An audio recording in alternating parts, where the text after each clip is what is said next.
एक बार फिर से आप सभी का हार्दिक स्वागत, वंदन, अभिनंदन है दोस्तों। आपको बताना चाहेंगे कि हम कर रहे थे प्रश्नोत्तरी और जिसमें आप देखेंगे, ठीक है। तो प्रश्नोत्तरी में हम टीजीटी के लिए, स्पेशल टीजीटी के लिए, जिसमें संस्कृत साहित्य संपूर्ण पाठ्यक्रम के आधारित 125 नंबर की प्रश्नोत्तरी 13 प्रश्नोत्तरी चैनल पे अपलोड कर चुके हैं। अब हम क्या काम कर रहे हैं कि हमने अलंकार पे बहुत सारा जो है कि प्रश्नोत्तरी कर लिया है। अब प्रश्नोत्तरी कर रहे हैं एक एक काव्य खंड से। जैसे हमने आदिकाल को कर लिया, भक्ति काल को कर लिया, आज की प्रश्नोत्तरी होगी रीतिकाल पे। किस पे होगी? रीतिकाल पे। और लगभग 450 प्रश्न हम कर चुके हैं भक्ति काल पे, जिसका अलग से प्लेलिस्ट हमने बना दिया है। अगर आप चैनल पे नए हो तो प्लेलिस्ट को ज़रूर चेक करिएगा। आइए आज चलते हैं, हम देखेंगे रीतिकाल से संबंधित प्रश्नोत्तरी। इसमें टोटल 200 प्रश्न हैं और आप ध्यान दीजिएगा, यूजीसी नेट के प्रीवियस ईयर के ज़्यादातर प्रश्न हैं, तो यहाँ से प्रश्न आपको मिलेंगे। अभी कई प्रश्न हम दिखाएंगे जो आप जो है कि प्रीवियस ईयर पेपर लगा रहे होंगे, तो कई प्रश्न आप देखेंगे वहाँ से हैं। चलिए ठीक है, ध्यान देते हैं पहले प्रश्न की तरफ। पहला प्रश्न है जो है कि ये है वस्तुनिष्ठ प्रश्न और रीतिकाल के सही समय सीमा पूछी जा रही है आपसे। संवत 1700-1900, संवत 1784, 1700 से 1784, संवत 1650 से 1800, संवत 1800 से 1900। तो ए नंबर सही होगा। आगे देखेंगे दूसरा प्रश्न। रीति शब्द का सही अर्थ क्या है? तो रीति शब्द का सही अर्थ है काव्यांग निरूपक। काव्य के सभी अंगों का निरूपण जिस परंपरा में हुआ है उसे हम क्या कहेंगे? रीति कहेंगे। और रीतिकाल में काव्यांग निरूपक हुआ है रीतिकाल में। आगे चलिए नेक्स्ट प्रश्न, तीसरा प्रश्न है। आपको बताना चाहेंगे कि यह प्रश्नोत्तरी रीतिकाल पे है ना। चलिए ध्यान दीजिए, सारे प्रश्न रीतिकाल से हैं, ठीक। आप ध्यान देंगे। आप रीतिकाल को श्रृंगार काल किसने कहा? डॉक्टर रमाशंकर शुक्ल रसाल, मिश्र बंधु, विश्वनाथ प्रसाद मिश्र, आचार्य रामचंद्र शुक्ल। आपको बताना चाहेंगे रीतिकाल के कंटेंट संबंधी हमने एक वीडियो आपके लिए उपलब्ध करा दिया है। आप उसे देख लेंगे तो यह प्रश्न हल करने में आपको आसानी होगी, है ना। अगर आपको कंटेंट संबंधी वीडियोस चाहिए तो हमें कमेंट सेक्शन में कमेंट कीजिएगा, पहले उस वीडियो को आप देख लीजिएगा। ध्यान दीजिए, रीतिकाल को श्रृंगार काल किसने कहा? डॉक्टर राम शंकर शुक्ल रसाल, मिश्र बंधु, विश्वनाथ प्रसाद मिश्र, आचार्य रामचंद्र शुक्ल। तीसरा प्रश्न है, तो आप सभी को पता है कि श्रृंगार काल किसने कहा? तो ये मिश्र बंधु विश्वनाथ प्रसाद मिश्र। आगे देखेंगे चौथा प्रश्न आपकी स्क्रीन पे है। उत्तर मध्यकाल का नामकरण अलंकृत काल किसने किया? मिश्र बंधु, बच्चन सिंह, विश्वनाथ प्रसाद, रामचंद्र शुक्ल। तो ये सभी को पता है कि आप ध्यान दीजिएगा चौथे नंबर के प्रश्न में, तो कौन कहा किया है? तो मिश्र बंधु, ए नंबर सही होगा। आगे चलें, हिंदी साहित्य के उत्तर मध्यकाल को सर्वप्रथम रीतिकाल किसने कहा है? तो राहुल सांकृत्यायन। और सांकृत्यायन को आप ध्यान से देखिएगा, वो वाक्य शुद्धि में भी पूछे जाते हैं। रामचंद्र शुक्ल, राम कुमार वर्मा, मिश्र बंधु। 5 नंबर में आप सभी को पता है रीतिकाल जो कहा है वो कहे हैं रामचंद्र शुक्ल। अगला प्रश्न 6 नंबर का प्रश्न आपकी स्क्रीन पे। रीतिका हिंदी साहित्य के उत्तर मध्यकाल को कला काल किसने कहा? तो आचार्य रामचंद्र शुक्ल, हजारी प्रसाद द्विवेदी, डॉक्टर रमाशंकर शुक्ल रसाल, विश्वनाथ प्रसाद मिश्र। तो कला काल किसने कहा है? तो कला, ला से ला जोड़िए, रसाल ने कहा है। 7 नंबर के प्रश्न में, एक मिनट सॉरी ध्यान दीजिएगा, 6 नंबर के प्रश्न में सी होगा। क्या होगा? सी होगा, रसाल। ये इसी ल से ल को जोड़ दीजिए, कला काल रसाल, है ना। ऐसे करके याद करो सभी। ध्यान दीजिए, रीतिकाल की विशेषताओं के संदर्भ में कौन सा कथन असत्य है? असत्य पूछा जा रहा है। रीतिकाल की प्रमुख भाषा ब्रज है, बिल्कुल सही। रीतिकाल में मुक्तक काव्य की प्रधानता है, तो मुक्तक काव्य की प्रधानता है। देखिए, रीतिकाल में लक्षण ग्रंथों की प्रमुखता है। रीतिकाल में प्रकृति का आलंबन के रूप में वर्णन है। आपको कौन सा सही लग रहा है? बताओ जल्दी जल्दी। तो ये डी नंबर। बाकी रीतिकाल में लक्षण ग्रंथ की प्रमुखता है, मुक्तक काव्य की प्रधानता है, तो ये भी सही है। जब आप घनानंद में देखेंगे तो ये है डी नंबर, रीतिकाल में प्रकृति का आलंबन के रूप में वर्णन हुआ है। ऐसा आप देखेंगे छायावाद में हुआ है। कहाँ पे हुआ है? छायावाद में। चलिए 8 नंबर का प्रश्न आपकी स्क्रीन पे है। निम्नलिखित में से कौन सा कथन असत्य है? केशव रीति मुक्त काव्यधारा के कवि हैं। बताइए, बिहारी रीति सिद्ध कविधारा के कवि हैं।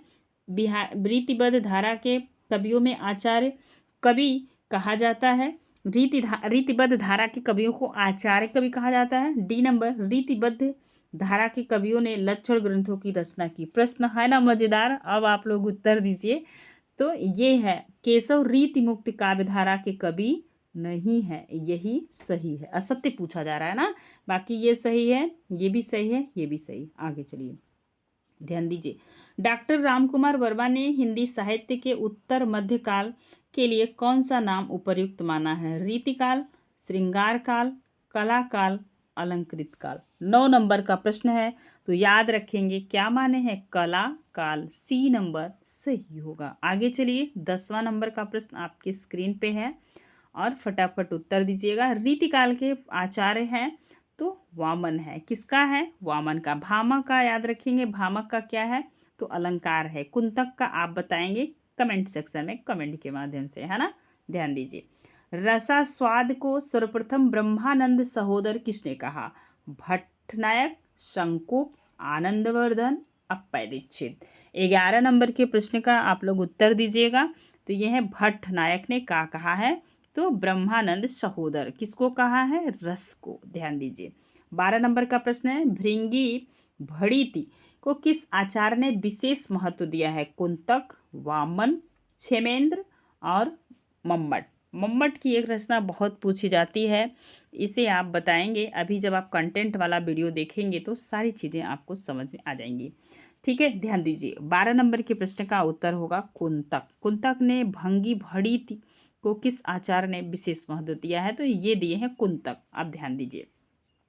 ध्वनि सिद्धांत के प्रवर्तक आचार्य हैं। जब ध्वनियाँ हमारे कान में जाती हैं तो हमको कैसा लगता है? तो हमें आनंद लगता है, आनंद की अनुभूति होती है। जब आप बहुत परेशान होते हैं तो आप चाहते हैं हम कोई गाना सुन लें, है ना। तो ध्यान दीजिएगा। वक्रोक्ति संप्रदाय के प्रवर्तक हैं आचार्य आनंदवर्धन, भरत मुनि, कुंतक, भामह। 14 नंबर के प्रश्न में इजी प्रश्न है, तो ये क्या है? डी नंबर सही होगा, कुंतक। आगे चलिए। रीतिरात्मा काव्यस्य उक्ति किसकी है? भट्टनायक, वामन, कुंतक, क्षेमेंद्र। तो 15 नंबर के प्रश्न में आप लोग उत्तर दीजिएगा। तो रीति रात्मा मतलब रीति को काव्य की आत्मा किसने माना? तो वामन ने। आगे चलिए। अलंकार को काव्य का प्राण मानने वाले आचार्य। जब आप कंटेंट पढ़ के आएंगे, इस वीडियो को देखेंगे तो आप फटाफट सारे प्रश्न का उत्तर देंगे। ध्यान दीजिएगा। अलंकार को काव्य का प्राण मानने वाले आचार्य हैं घनानंद, पद्माकर, केशव, बिहारी। 16 नंबर के प्रश्न में आप याद रखेंगे केशव जी होंगे, काव्य को प्राण माने हैं। ठीक है। आप देखिए, बादशाह जहांगीर की प्रशस्ति में किसने लिखा है?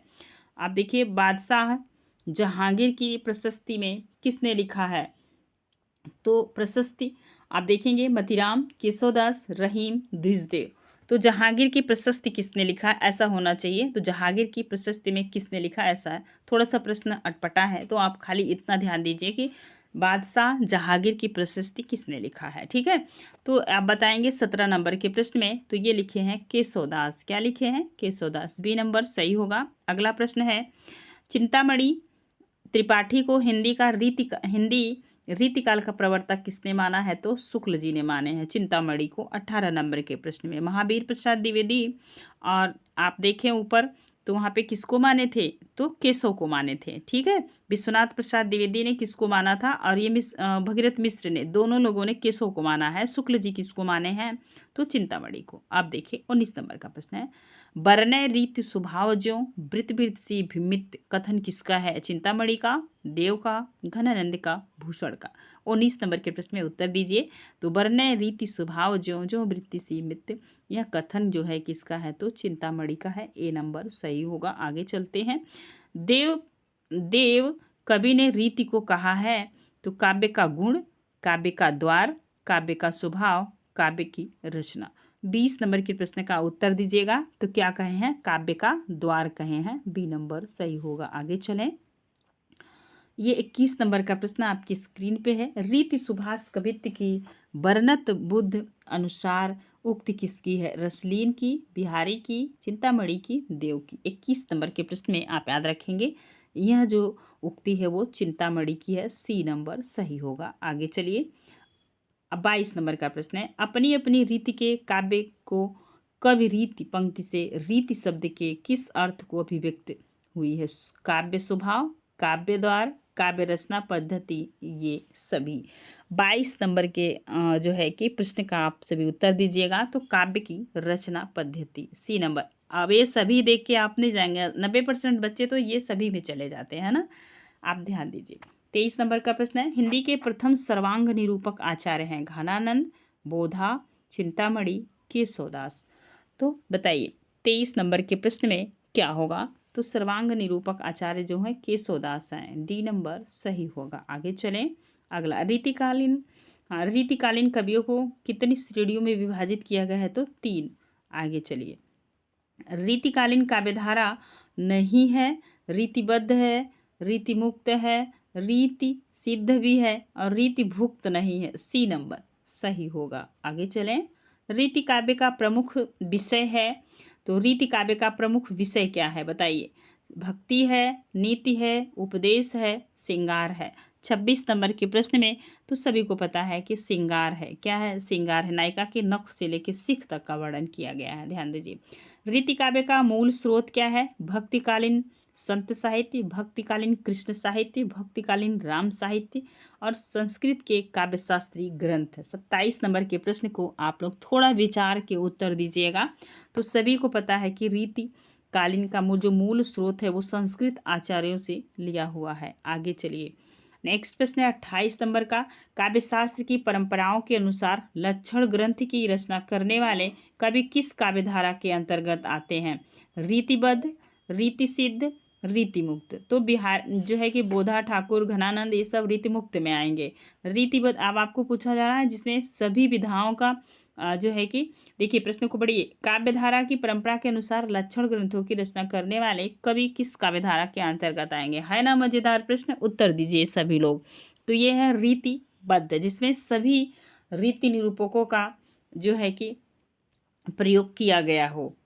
आप देखेंगे 29 नंबर का बड़ा प्रश्न है, समझ के करिएगा। रीति सिद्ध कवि किसे कहा जाता है? जो कवि आश्रयदाताओं की प्रशंसा करने के लिए अर्थ सिद्ध करते हो, जैसे बिहारी। देखिए बी नंबर, जिन कवियों ने कोई लक्षण ग्रंथ नहीं लिखा किंतु अपने काव्य में रीति परंपरा का अनुसरण किया। सी नंबर, जिन कवियों ने स्वच्छंद काव्यधारा की रचना की। डी है, जिन कवियों ने भक्ति एवं नीतिपरक काव्य की रचना की। तो रीति सिद्ध आपसे पूछा जा रहा है। आप बताइए, यदि आप बहुत अच्छे से ग्रंथ को पढ़े होंगे, खासकर साहित्य को, तो यह प्रश्न आपके लिए इजी होगा। जिन कवियों ने कोई लक्षण ग्रंथ नहीं लिखा किंतु अपने काव्य में रीति परंपरा का अनुसरण अवश्य किया, वही होगा रीति सिद्ध कवि किसे कहते हैं। ठीक है, अब आप याद रखेंगे। आप चलेंगे 30 नंबर का प्रश्न आपकी स्क्रीन पे है, अब आप ध्यान दीजिए। ये देखिए, रीति काव्य को गुंडेपन और सोहदेपन की हरकत किसने कहा? अच्छा प्रश्न है, अभी बहुत प्रीवियस ईयर लगाए होंगे तो नहीं पता होगा, है ना। देखिए 30 नंबर के प्रश्न को उत्तर दीजिए सभी। तो Acharya Ramchandra Shukla, Markandeya Vajpeyi, doctor Ramswaroop Chaturvedi, doctor Ramvilas Sharma. 30 number के प्रश्न का आप सभी उत्तर दीजिए, अच्छा प्रश्न है।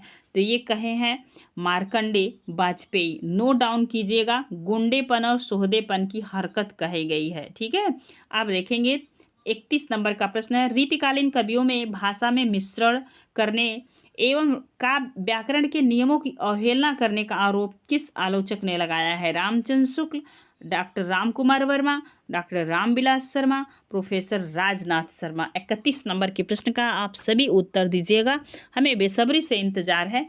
तो ये है ए नंबर, आचार्य रामचंद्र शुक्ल ने आरोप लगाया है। चलिए अब 32 नंबर का प्रश्न का आप लोग उत्तर दीजिए। रीतिकाल की सर्वाधिक व्यापक प्रवृत्ति है, तो कौन सी प्रवृत्ति? आश्रयदाताओं की अतिशय प्रशंसा, नायिका भेद, श्रृंगार रस विवेचन, राधा कृष्ण के स्मरण के बहाने अपनी प्रेम पीड़ा की अभिव्यक्ति, अलंकार ग्रंथों की रचना। 32 नंबर के प्रश्न का आप सभी उत्तर दीजिएगा। तो ये होगा नायिका भेद एवं श्रृंगार रस विवेचन, बी नंबर सही होगा। आगे चलिए, नेक्स्ट प्रश्न है, रीतिबद्ध धारा के कवि कौन है? बताओ, रीतिबद्ध, रीतियों में बद्ध कौन है? बिहारी, सेनापति, चिंतामणि, घनानंद। 33 नंबर के प्रश्न का आप सभी उत्तर दीजिएगा। तो क्या होगा भाई? चिंतामणि त्रिपाठी हैं। कौन है? चिंतामणि त्रिपाठी। आगे चलिए, 34 नंबर का प्रश्न है, रीति सिद्ध काव्यधारा के कवि हैं? देव, मतीराम, चिंतामणि, बिहारी। तो देव, मातीराम, चिंतामणि, बिहारी। 34 नंबर के प्रश्न का आप सभी उत्तर दीजिए। तो सबको पता है कि रीति सिद्ध सिर्फ एक कवि हैं जो बिहारी जी हैं। अभी कंटेंट वाला वीडियो आप देखिएगा तो सारी चीज़ हम क्लियर कर दिए हैं। आगे आगे चलिए। 35 नंबर का प्रश्न है, घनानंद किस काव्यधारा के कवि हैं? रीतिमुक्त, रीति सिद्ध, रीतिबद्ध, इनमें से कोई नहीं। तो रीति से मुक्त कर दिए हैं। जितनी रीतियाँ बनी थी रीतिकाल में उससे मुक्ति चाहे घनानंद, और जैसे निराला ने कवि जो है छंदों के बंधन से कविता को मुक्त कर दिया था। तो आप ध्यान दीजिए। सर्वांग निरूपक ग्रंथ है कवित्र रत्नाकर, शब्द रत्नाकर, रसायन, बिहारी सतसई, रतन हजारा। 36 नंबर के प्रश्न का आप सभी उत्तर दीजिएगा। तो ये है भाई जो है कि याद रखिए 36 नंबर के प्रश्न में आप बताइए शब्द रसायन क्या होगा? शब्द रसायन बी नंबर सही होगा। आगे चलिए। थोड़ा सा बड़ा प्रश्न है, हम अब रचना को रचनाकार से मिलाएंगे, इसके बाद हम आगे के प्रश्न में इसका उत्तर देखेंगे क्या होगा। चलिए थोड़ा सा संभल के इस प्रश्न का उत्तर दीजिए, ध्यान दीजिए। आप बताइए किसकी रचना है? कवि कल्पतरु किसकी रचना है? तो यह केशव की रचना है। 5 नंबर आप देखेंगे शब्द रसायन, तो शब्द रसायन किसकी रचना है? देव कवि की है। किसकी है? देव कवि की। 3 नंबर काव्य निर्णय किसका है? तो काव्य निर्णय आप देखिएगा भिखारी दास का है। तो 1 नंबर आप देखेंगे रस पीयूष निधि, रस पीयूष निधि किसका है? तो सोमनाथ का है। किसका है? सोमनाथ। आप देखेंगे 5 3 1 2। अब आंसर की तरफ बढ़ते हैं। 5 3 1 2। देखिए 5 3 1 2 ये रहा 5 3 1 2। ध्यान दीजिए ये ए नंबर सही होगा। ठीक है, आगे चलिए नेक्स्ट प्रश्न की तरफ चलेंगे। अगला प्रश्न कुछ ऐसा ही है, छोटा करेंगे और पूरे प्रश्न को लेने का कार्य करेंगे। 38 नंबर का प्रश्न है। ऐसे प्रश्न यूजीसी में बहुत पूछे जाते हैं। अब बदलते परीक्षा पैटर्न में ऐसे प्रश्न अब टीजीटी पीजीटी में भी आने के चांस हैं, याद रखिएगा। तो ये 38 नंबर का प्रश्न है, ध्यान दीजिए। ये रसिक प्रिया किसकी रचना है? तो ये है केशवदास की। 4 नंबर काव्य प्रकाश किसका है? तो ललित ललाम किसका है? सबसे पहले जो रचनाएं आएंगी उन्हीं को मिलाएंगे। ललित ललाम मतीराम का है। 2 नंबर आप देखिए। आप ऐसे ही हम मिलाने का कार्य करते हैं कि पहले में चौथा कौन सा है? तो यह देख रहे हैं, यही जो है कि डी नंबर सही हो गया। यहीं पे हमारा प्रश्न सही हो गया और हम आगे स्किप कर जाएंगे। यदि हम एग्जाम में बैठे हैं तो अभी हम प्रश्न को हल कर रहे हैं तो सभी को हल करते हैं। अब देखिए काव्य प्रकाश किसका है? तो काव्य प्रकाश चिंतामणि का है। किसका है? चिंतामणि का। 1 नंबर। अब ध्यान दीजिए, आप देखेंगे रस रहस्य किसका है? तो रस रहस्य को ध्यान दीजिए, रस रहस्य कुलपति मिश्र का है। किसका है? कुलपति मिश्र का है। 3 नंबर 4 1 3 2 ये देख रहे हैं 4 1 3 2 ये डी नंबर सही होगा। आगे चलिए नेक्स्ट प्रश्न की तरफ चलेंगे। आप पूछा जा रहा असंगत। 39 नंबर के प्रश्न में असंगत सभी रचनाएं संगत हैं कि एक उसमें असंगत है? आप बताइए। कवि प्रिया अभी आपने ऊपर देखा किसकी रचना है? हित तरंगिणी कृपाराम का है। रसराज मतीराम का है। भाषा भूषण जसवंत सिंह का। तो इसमें कौन सा सही होगा? 39 नंबर में ए सही होगा। यह किसका है? कवि प्रिया। अभी आपने देखा था ऊपर, तो किसका था? कवि प्रिया। चलिए बताइए सभी लोग, याद रखिए। चलते हैं आगे चलेंगे नेक्स्ट प्रश्न की तरफ। केशव की रचना है कवि प्रिया किसकी है? बता देते हैं, केशव की रचना है। ठीक है, चलिए आगे चलते हैं 40 नंबर के प्रश्न की तरफ। थोड़ा जल्दी प्रश्नों को करेंगे। हिंदी में सर्वाधिक विस्तृत छंद विवेचन ग्रंथ कौन सा है? तो छंद विचार, छंदोड़ पिंगल, छंदमाला, छंदसार। 40 नंबर के प्रश्न में आप याद रखेंगे तो बी होगा छंदोड़ पिंगल। आगे चलिए। सर्वांग निरूपक ग्रंथ रस रहस्य के रचनाकार कौन है? सबसे पहली बात, जो रस रहस्य है उस सर्वांग निरूपक रचना है, पहला प्रश्न। दूसरा है जो सर्वांग निरूपक ग्रंथ रस रहस्य के रचनाकार आप बताओ। आलम, रसलीन, कुलपति मिश्र, सेनापति। 41 नंबर के प्रश्न में आप सभी बताएंगे यह कुलपति मिश्र की रचना है। आगे चलिए। रीतिकाल के कवि नहीं है? गुरु गोविंद सिंह, बख्शी हंसराज, वृंद, नाथुराम, शंकर शर्मा। ठीक है, 42 नंबर के प्रश्न में आप याद रखेंगे तो रीतिकालीन कवि नहीं है, तो ये नहीं है, डी नंबर। चलिए आप देखेंगे 43 नंबर का प्रश्न आपके समक्ष है, ध्यान दीजिए। भूषण की कविता का प्रधान स्वर क्या है? तो भूषण कैसे कवि थे? भूषण कैसी रचनाएं कर रहे थे? सबको पता है। तो यह प्रशस्ति परक है, प्रशस्ति परक। ठीक है, भूषण का वास्तविक नाम क्या था? अभी जो है कि क्या नाम था? घनश्याम। क्या नाम था? 44 नंबर के प्रश्न में घनश्याम। आगे चलेंगे 45 नंबर के प्रश्न को देखेंगे। प्रश्नों का स्तर आपको कैसा लगा हमें कमेंट सेक्शन में ज़रूर बताइएगा। चलिए, भूषण कवि की उपाधि, यह 1 मिनट, भूषण कवि की उपाधि है, यह उपाधि किसने दी थी? तो छत्रपति शिवाजी, महाराजा छत्रसाल, छत्रपति साहू महाराज, सोलंकी राजा रुद्र। कई बार पूछा गया है, टीजीटी पीजीटी का प्रीवियस ईयर लगाए होंगे तो यह प्रश्न आपको मिला होगा। ठीक है, 45 नंबर के प्रश्न में आप सभी आगे बताइए। आप चलेंगे 46 नंबर के प्रश्न में। देखिए, भूषण के काव्य में प्रधानता है ओज और वीर रस की, प्रसाद और करुण रस की, माधुर्य और श्रृंगार की, प्रसाद और भयानक की। तो क्या है, किसकी प्रधानता है? भूषण वीर रस के कवि हैं, तो यहीं से क्वेश्चन सही हो गया। चलिए, रीतिकालीन राष्ट्रीय कवि कौन है? तो भूषण है। आगे चलेंगे, ध्यान दीजिए 48 नंबर का प्रश्न है, निम्नलिखित में से कौन सा अलंकार निरूपक ग्रंथ नहीं है? नहीं को जही कभी भी एग्जाम में बैठिएगा आप सभी तो नहीं को पहले इंडिकेट कर लीजिएगा, है ना।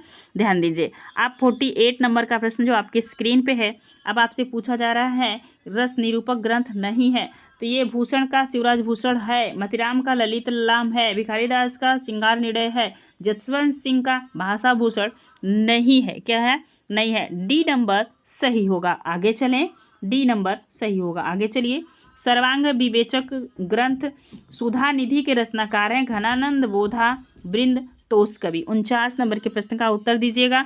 तो सुधा निधि के रचनाकार हैं तोष कवि, डी नंबर सही होगा। आगे चलिए, ध्यान दीजिए 50 में नायिका भेद है, देव कवि जाति विलास, भूषण का शिवराज भूषण, मतिराम का वृंद कौमुदी और भिखारीदास का छंदोड़ो पिंगल। तो 50 में नायिका भेद ग्रंथ है, कौन सी ऐसी रचना है जो नायिका भेद ग्रंथ है? तो देव कवि जाति विलास। ठीक है, ए नंबर सही होगा। आगे चलेंगे, भूषण किस काव्यधारा के कवि हैं? तो ये बताइए आप सभी, भूषण किस काव्यधारा के कवि हैं? रीति सिद्ध, रीतिबद्ध, रीतिमुक्त, इनमें से कोई नहीं। 51 नंबर के प्रश्न में सबको पता है कि रीतिबद्ध कवि हैं। कैसे कवि हैं? रीतिबद्ध कवि हैं। आगे देखिए, आचार्य भिखारी कृत प्रमुख काव्य शास्त्रीय ग्रंथ है काव्य प्रकाश, काव्यांग प्रकाश, काव्य निर्णय, रस सारांश। 52 नंबर के प्रश्न में आप बताएंगे तो यह काव्य निर्णय, सी नंबर सही होगा। आगे चलिए, शिवराज भूषण में कितने अलंकारों का उल्लेख है? यही प्रश्न टीजीटी 2021 में पूछा गया था। तो कितने ग्रंथ हैं, कितने अलंकार का उल्लेख किया गया? तो 105, डी नंबर। लोग कह रहे थे बड़ा टफ पेपर आया था, ऐसा कुछ भी नहीं। यदि आपने बहुत गहनता से पढ़ा है तो आपके लिए सारे प्रश्न इजी होंगे जब आप सिलेबस को कवर करेंगे। चलिए देखते हैं, 54 नंबर का प्रश्न आपके स्क्रीन पे है, ये प्रश्न का उत्तर दीजिए सभी लोग। ध्यान दीजिए, अलंकार विवेचन में भूषण ने किसे आदर्श माना था? मतिराम के ललित ललाम को, केशव की कविप्रिया को, देव के भवानी विलास को, चिंतामणि के रस विलास को। 54 नंबर के प्रश्न में आप सभी उत्तर देंगे तो ये पता है कि ये माने थे ए नंबर बतिराम के ललित ललाम को। आगे चलेंगे, औरंगजेब के दरबारी कवि का नाम क्या है? कालिदास, द्विवेदी, भूषण, बेनी बंदीजन, पद्माकर। औरंगजेब के दरबारी कवि। अब एक चीज़ और याद रखिए, आदिकाल में किस समय उस राजा का शासक था, उसके समक्ष कैसे कौन कौन से कवि थे? भक्ति काल में जैसे सूर किसके समकालीन थे? आप देखेंगे आपके घनानंद शेरशाह के समकालीन थे। इन सबको भी आपको याद करना होगा। ठीक है, यहाँ से भी प्रश्न पूछा जाता है। आप बताइए 55 नंबर के प्रश्न में आपसे पूछा जा रहा है औरंगजेब के दरबारी कवि कौन का नाम क्या था? तो कालिदास द्विवेदी था। क्या था? कालिदास द्विवेदी। 55 नंबर में ए सही होगा। आगे चले, नेक्स्ट प्रश्न 56 नंबर का। अब देखिए, बंधु विनोद के रचनाकार हैं घनानंद, कालिदास, बोधा, आलम। तो बंधु विनोद के रचनाकार कौन है? 56 नंबर के प्रश्न का आप लोग उत्तर दीजिएगा। तो कौन है भाई? 56 नंबर के प्रश्न में कालिदास द्विवेदी। कौन है? कालिदास द्विवेदी, बी नंबर सही होगा। आगे चलिए, अगला प्रश्न बड़ा प्रश्न है, थोड़ा समझिएगा। राम कैसो जस अध उरध गगन। सेनापति ने इस पंक्ति में कहा है, राम की वीरता का प्रभाव आकाश से भी बड़ा है। राम के यश की प्रकृति सुंदरता बताइए। शरद पूर्णिमा की चंद्रोज्योत्सना की उपमा दिव्यत व्यापी रामचंद्र के यश से दी है, उपर्युक्त में से कोई नहीं। 57 नंबर के प्रश्न का उत्तर दीजिएगा। तो क्या कहे हैं? तो शरद पूर्णिमा की चंद्र ज्योत्सना की उपमा दिगंत व्यापी रामचंद्र की यश से दी है, सी नंबर सही होगा। आगे चलेंगे, कवि रत्नाकर कवि रत्नाकर और काव्य कल्पतरु के रचनाकार हैं रसलीन, रसखान, देव, कवि और सेनापति। 58 नंबर के प्रश्न का आपसे भी उत्तर दीजिए। तो ये है सेनापति, डी नंबर सही होगा। हिंदी नवरत्न के रचयिता हैं, ये बताओ। हिंदी नवरत्न के रचयिता हैं तो मिश्र बंधु विनोद। यह हिंदी जगत में पहली आलोचनात्मक पुस्तक है। कैसी है? तो आलोचनात्मक पुस्तक है। ध्यान दीजिएगा, नोट कर लीजिएगा, ध्यान दीजिए। चलिए आप देखेंगे 60 नंबर का प्रश्न, अलग शतक और तिलक शतक के रचयिता कौन है? तो रसलीन, मुबारक बिलग्रामी, रसखान, आलम शेख। 60 नंबर के प्रश्न में बताइएगा। तो यह है मुबारक बिलगामी, बी नंबर सही होगा। भावविलास किसकी रचना है? बताइए, भावविलास किसकी रचना है? घनानंद, बिहारी, देव, पद्माकर। बिहारी की तो एक रचना है, बिहारी सतसई। ठीक है, आप बताइए, एक ऑप्शन कट गया, 3 ऑप्शन में आप सभी बताइए। तो ये भी भवानी विलास जो है, भाव विलास जो है, देव की रचना है, सी नंबर सही होगा। आगे चलेंगे, 62 नंबर का प्रश्न है, नायिका भेद प्रतिपादित करने वाली रचना पहचानिए। ललित ललाम है, छंदसार है, श्रृंगार मंजरी है, प्रबोध चंद्रोदय है। 62 नंबर के प्रश्न का उत्तर दीजिए।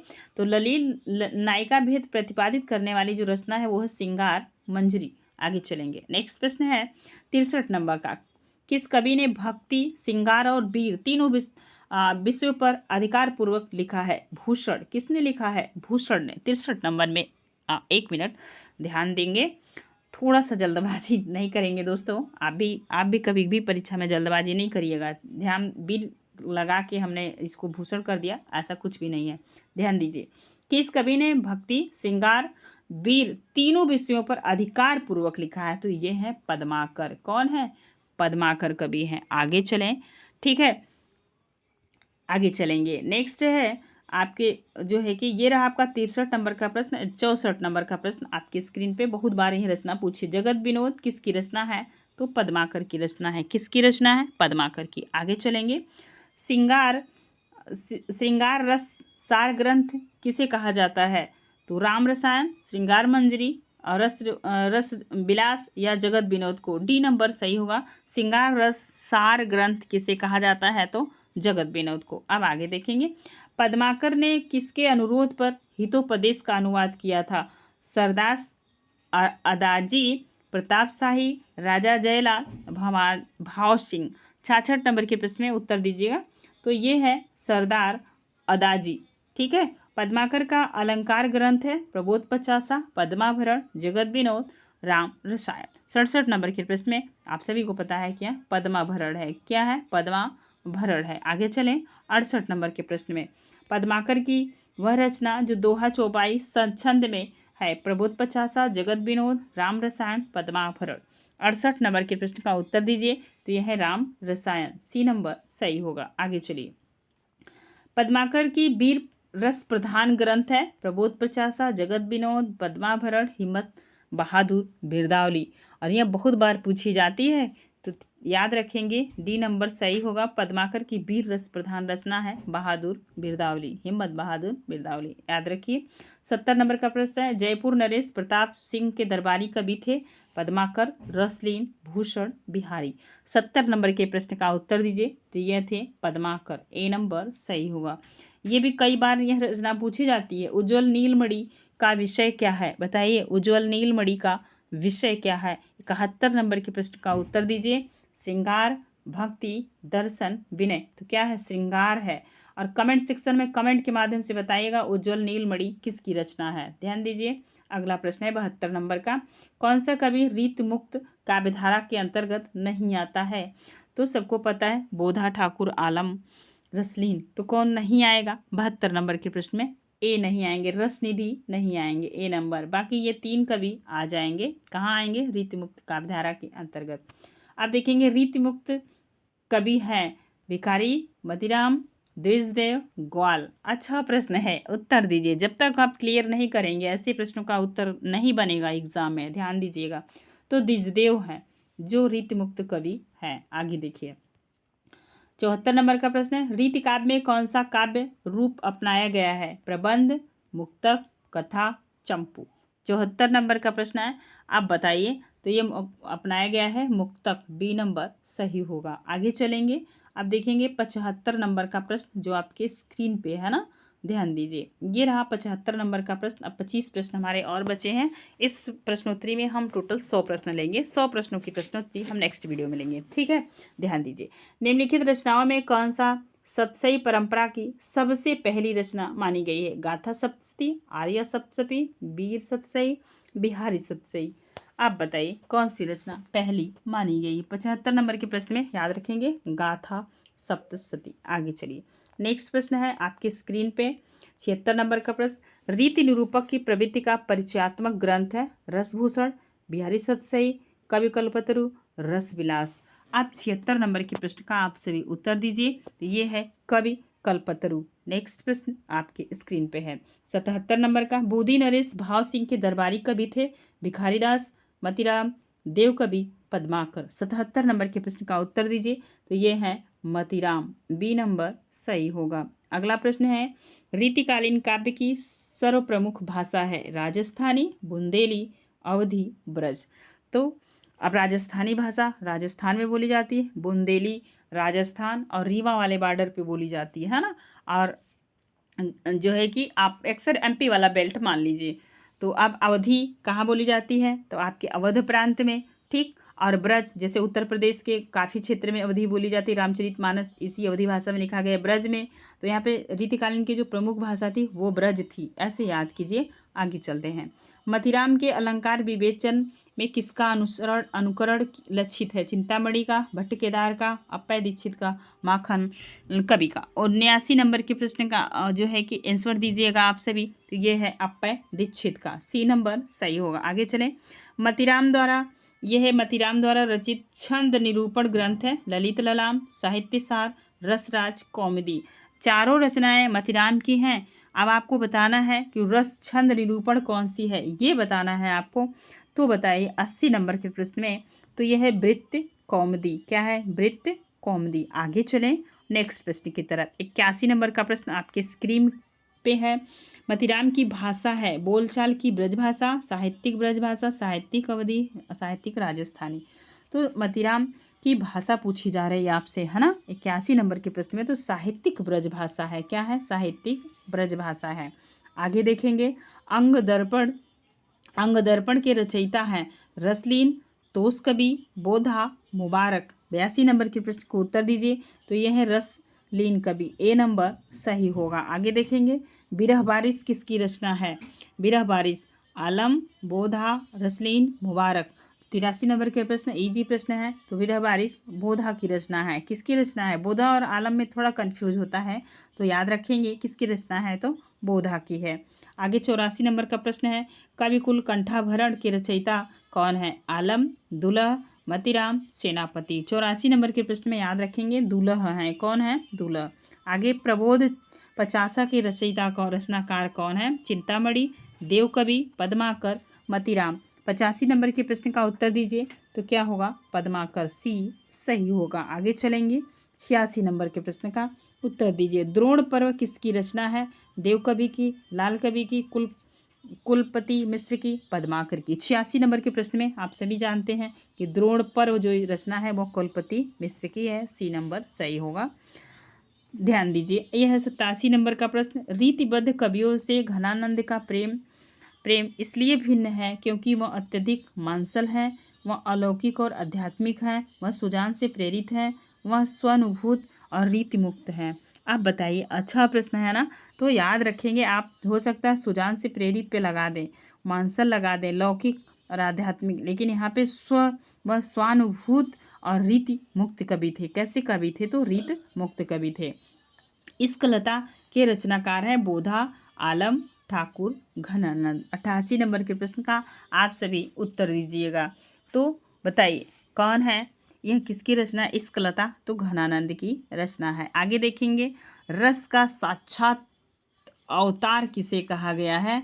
बोधा, आलम, घनानंद, रसनिधि। 89 नंबर के प्रश्न का उत्तर देंगे। तो ये है घनानंद। कौन है? घनानंद है। किसने कहा है? तो आचार्य रामचंद्र शुक्ल ने कहा है। अगला प्रश्न 90 नंबर का है, रीतिमुक्त कवियों के संबंध में कौन सा कथन असत्य है? ठीक है, ये कवि प्रेम के पीर के अनुभवी थे, बिल्कुल सही। इनका प्रेम एक पक्षी था इनकी प्रेमिकाएं ही इनकी काव्य की मूल प्रेरक शक्ति रही। इनका प्रेम उभयपक्षीय था। अच्छा प्रश्न है 90 नंबर का, तो याद रखेंगे यही असत्य है।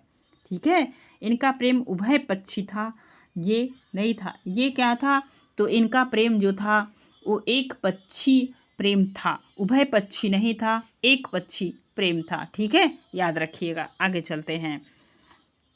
91 नंबर का प्रश्न है आपके स्क्रीन पे। घनानंद की रचनाओं का संकलन भारतेंदु जी ने किस ग्रंथ में प्रकाशित कराया था? सुंदर तिलक, सुंदरी तिलक, बादशाह दर्पण, भारत दुर्दशा, अंधेर नगरी। तो सबको पता है कि भारत दुर्दशा अंधेर नगरी भारतेंदु जी का है। ठीक है, यह निबंध है और यह नाटक है। अब बताइए, दो तो चले गए, अब आपको बताना है कि किस में प्रकाशित करवाया था। 91 नंबर के प्रश्न में तो यह प्रकाशित करवाए थे सुंदर तिलक में। ए नंबर सही होगा। आगे चलें, नेक्स्ट प्रश्न है। घनानंद के काव्य की प्रेरक शक्ति थी सुबहान, सुजान, दरबारी संस्कृति, नादिर शाही आक्रमण। तो यही नादिर शाह है जो घनानंद के दोनों हाथ को काट लिया था। अंतिम समय अपने लहू से उन्होंने लिखा था रचनाएं। ठीक है, तो कटे हाथ से। ध्यान दीजिए, 92 नंबर के प्रश्न का आप सभी को उत्तर देना है। क्या होगा, तो इनकी जो प्रेरक शक्ति थे सुजान थी। क्या थी? सुजान एक वेश्या थी। ठीक है, ध्यान दीजिए। 93 नंबर का प्रश्न है। घनानंद काव्य का सर्वप्रथम संकलन किसने किया था? ब्रजनाथ, वियोगी हरि, जगन्नाथ दास रत्नाकर, हरिओद। 93 नंबर के प्रश्न का उत्तर दीजिएगा। तो किसने संकलन किया था? तो ब्रजनाथ ने किया था। किसने किया था?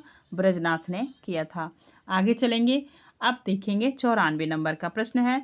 घनानंद की संपूर्ण रचनाओं का वैज्ञानिक रीति से संपादन किसने किया? तो भारतेंदु हरिश्चंद्र, जगन्नाथ दास रत्नाकर, विश्वनाथ प्रसाद मिश्र, बाबू गुलाब राय। 94 नंबर का आप सभी को पता होगा। घनानंद की जो रचनाओं का संपादक जो है कि पूछा गया है, एक इनके बारे में जो है कि यूजीसी नेट में पाठ्यक्रम लगाया गया है। विश्वनाथ प्रसाद मिश्र द्वारा संपादित घनानंद कवित्त ऐसे करके लगाया गया। तो आप इसे भी, अगर आपने पाठ्यक्रम को बहुत अच्छे से देखा तो भी इस प्रश्न का आप हल कर ले जाएंगे, कोई दिक्कत नहीं है। चलिए 95 नंबर प्रश्न को कीजिए। घनानंद किस कृति में पंजाबी और उर्दू शब्दों का भरमार है? सुजान सागर, इश्कलता, पदावली, रस वसंत। 95 नंबर के प्रश्न का उत्तर दीजिएगा। तो ये है इश्क लता में। किसमें है? इश्क लता में। आगे चलिए। सुजान सागर के रचयिता हैं बोधा, आलम, घनानंद, रसलेन। 96 नंबर के प्रश्न में याद रखेंगे, यह घनानंद की रचना है। आगे चलिए 97 नंबर के प्रश्न को। घनानंद की वह कृति जिसमें कृष्ण के नाम पत्र लिखकर ब्रजवासियों की ओर से अनेक उल्हानाएं दिए गए हैं। अच्छा प्रश्न है, बहुत प्रैक्टिस सेट आप कर रहे होंगे, लेकिन ऐसे ऑथेंटिक प्रैक्टिस सेट बहुत कम मिलते हैं। ठीक है, याद रखिए। अब आप बताइए क्या होगा। कृष्ण कौमुदी, इश्कलता, सरस वसंत, प्रेम पत्रिका। तो किसमें किए हैं? डी नंबर, प्रेम पत्रिका में। आगे चलिए नेक्स्ट प्रश्न 98 नंबर का। घनानंद की किस कृति में कृष्ण लीलाओं का वर्णन है? कृष्ण कौमुदी, सुजान हित, इश्कलता, यमुना यस। 98 नंबर के प्रश्न का आप सभी उत्तर दीजिएगा। तो यह है कृष्ण कौमुदी। अब देख रहे हैं कौमुदी करके भी इन्होंने रचनाएं कर दी। ए नंबर सही होगा। आप देखेंगे 99 नंबर का प्रश्न है। घनानंद के प्रेम वर्णन में कौन सी विशेषता नहीं है? स्वच्छंदता, आसक्ति, उभयपक्षी प्रेम या स्वानुभूति परकता। तो अभी आपने ऐसा ही प्रश्न ऊपर देखा था, ध्यान दिए होंगे तो आप कर पाएंगे। सी नंबर, उभयपक्षी प्रेम नहीं था। कैसा प्रेम था? एक पक्षी प्रेम था, क्योंकि इनकी प्रेमिका इनसे प्रेम नहीं करती थी। चलिए अब देखेंगे आज का अंतिम प्रश्न। और घनानंद का सर्वाधिक प्रसिद्ध ग्रंथ कौन सा है? तो यह है वियोगवेली, पदावली, इश्कलता, सुजान सागर। 100 नंबर के प्रश्न का आप सभी उत्तर देंगे। इनकी जो प्रसिद्ध रचना थी सुजान सागर। डी नंबर सही होगा। आज के लिए रहे ये 100 प्रश्न।